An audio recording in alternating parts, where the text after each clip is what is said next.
ವರ್ಷದ ಮೊದಲ ಮಳೆ ಅಂತೂ ಇಂತೂ ನಮ್ಮೂರಿಗೂ ಬಂತು. ತುಂಬ ದಿನಗಳಿಂದ ಬೇಸಿಗೆ ಬಿಸಿಯಲ್ಲಿ ಬೆಂದೇ ಹೋಗಿದ್ದು ನಮಗೆ ಈ ಅಲ್ಪಕಾಲ ಬಂದ ಮಳೆ ಒಂದು ರಾತ್ರಿ ಆದರೂ ವಾತಾವರಣನ ತಂಪು ಮಾಡಿ ನೆಮ್ಮದಿಯಿಂದ ನಿದ್ದೆ ಮಾಡೋ ಹಾಗೆ ಮಾಡ್ತಲ್ಲ ಅಂತ ಖುಷಿ. ಬೇರೆ ಊರಿಗೆಲ್ಲ ಮಳೆ ಬಂದಾಗ ನಮ್ಮೂರಿಗೆ ಯಾಕೆ ಬಂದಿಲ್ಲ ಅಂತ ಮಳೆ ರಾಯಂಗೆ ಬೈತೀವಿ. ನಮ್ಮೂರಿಗೆ ಬಂದಾಗ ಅಯ್ಯೋ ಒಂದೇ ಸಲ ಅದು ಅರ್ಧ ಗಂಟೆ ಅಷ್ಟೇ ಬಂದಿದ್ದು ಅಂತಲೂ ಅಸಮಾಧಾನ ತೋರಿಸ್ತೀವಿ.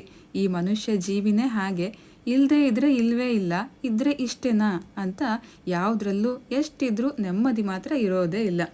ನಮ್ಮಂಥ ತೋಟ ಇರೋರಿಗೆ ಈ ಬೇಸಿಗೆಯಲ್ಲಿ ಮಳೆ ಬಂದರೆ ತುಂಬ ಒಳ್ಳೆಯದು ಅನಿಸುತ್ತೆ. ಆದರೆ 1-2 ಸಲ ಬಂದು ಹೋಗೋ ಈ ಮಳೆಗೆ ಬೆಳೆ ಅಡ್ಜಸ್ಟ್ ಆಗಬೇಕಲ್ಲ. ಈ ಬಿಸಿಲು ಮಳೆ ಎಲ್ಲ ಒಟ್ಟಾಗಿ ಬೆಳೆಯೆಲ್ಲ ನಾಶ. ಈ ಮಳೆನೇ ಹೀಗೆ, ಜಾಸ್ತಿ ಆದರೂ ಕಷ್ಟ, ಕಡಿಮೆ ಆದರೂ ಕಷ್ಟ. ಯಾರಿಗೇನೇ ಕಷ್ಟ ನಷ್ಟ ಆದರೂ ಪ್ರಕೃತಿಯ ಮುಂದೆ ನಾವೆಲ್ಲರೂ ತಲೆ ಬಾಗಲೇಬೇಕು.